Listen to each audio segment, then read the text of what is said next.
والله اليوم العفو في البداية نشكر صاحب السمو أمير البلاد الشيخ نواف الأحمد الجابر الصباح اللي يدخل الفرحة اليوم. السرور لكل بيت، اليوم الناس كلها فرحانة، واليوم الفرحة ما هي مقتصرة على أهالي المهجرين. أنا أعتقد اليوم شفنا الجموع اليوم وأمس عند أبو حمود، وهذه دليل محبة الناس لأبو حمود والإخوان المهجرين. ونقول إن شاء الله بإذن الله في قادم الأيام أن القادم أفضل، وإن شاء الله الكويت في التقدم في المرحلة القادمة ومحاربة الفساد، وكلنا متفائلين إن شاء الله في العصر القادم إن شاء الله. أمور كثيرة يعني على رأسها مكافحة الفساد، على رأسها مكافحة الفساد، وبإذن الله احنا متفائلين في الأيام القادمة بإذن الله.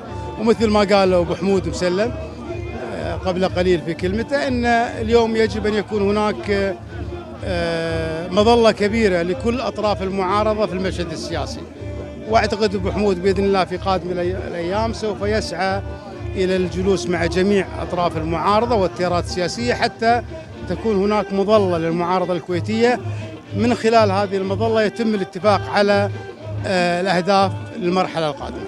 يعني هذا من ضمن الأمور اللي هم يعني تعهدوا فيها، وعندنا متفائلين بإذن الله المرحلة القادمة.